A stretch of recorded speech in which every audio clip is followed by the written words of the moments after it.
So when it comes to a pitch deck, I think the first place to start is the more concise you can be, the better. Ultimately, VCs are notorious for quickly skimming a pitch deck. Depending what stats you believe, anywhere between a minute and 5 minutes is how long a VC will spend reviewing your pitch deck, which I know is really hard for founders who spend days and weeks perfecting it. But as part of that perfection process, the more you can make it easier to read, easy to understand, shorter and digestible, the better. And ultimately, the way to think about a pitch deck is not to get you an investment. A pitch deck is to try and get you a conversation and get yourself a foot in the door with that potential investor. So ordinarily 10 to 12 slides, which might sound a little bit scary, but really very much starting with your value proposition. So what are you doing? Why are you doing that? How are you doing something different to your competition? Then explaining the industry problem and how you're going about solving it.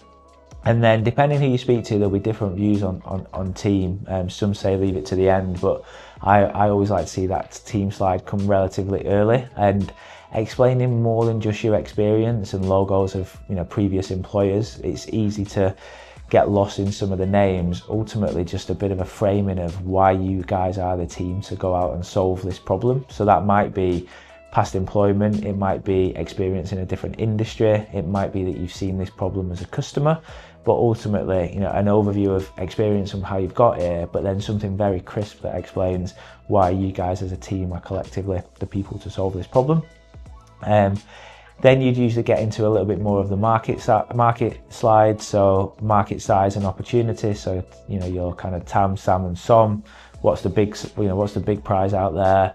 How do you go about who's your initial target market, and then how many do you realistically think you can capture within a given market? You'll also want to touch a little bit on competition. Don't be afraid of competition. Competition is usually seen as a good thing from VC investors because it actually validates that somebody else is looking to solve the problem that you are. So whilst it means you've got to do something a little bit different from them, actually that's a lot easier than if you're trying to create a brand new category that nobody's out there searching for, customers don't know that it exists, and actually you're the only one marketing it. I always say if you think it's hard to sell your business, try selling an entire industry. So don't shy away from competition. A couple of bits that you might want to think about in there as well. It's not just direct competition, certainly for software businesses out there.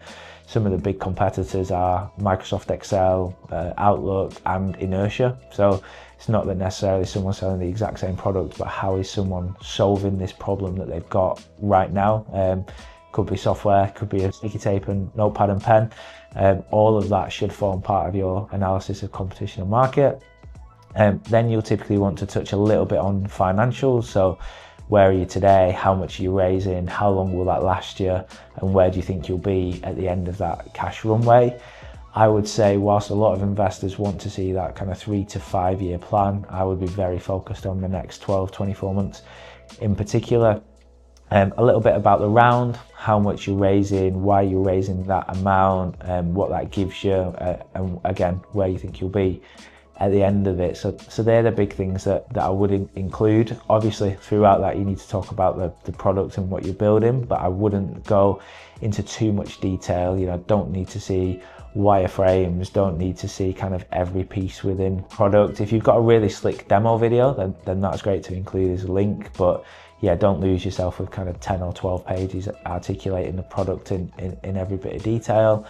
And the other thing I would say, again, this is kind of personal preference, but the majority of investors don't really look at those appendix slides. So if it doesn't make the cut to make it into the main body, then I'd probably leave that one out as well. And then the final bit in terms of pulling together a pitch deck, sadly, once you've done all the hard work of bringing it together, that doesn't necessarily mean that's where it ends. You then need to kind of go out and get some early feedback. So I would share it with others in your team. I'd share it with other founders that I'd share it with people completely not from your industry. Always remember that a VC might be looking at 20 different decks in a given day from 20 different sectors, and actually they don't necessarily have the knowledge of your industry that you do. So yeah, that classic, can you explain it to me as you explain it to a 5-year-old? Don't be afraid of doing that. Cut out the jargon, cut out a lot of the industry chat, give it to someone that's a non-specialist to have a review on, and then just use that feedback to continue to iterate.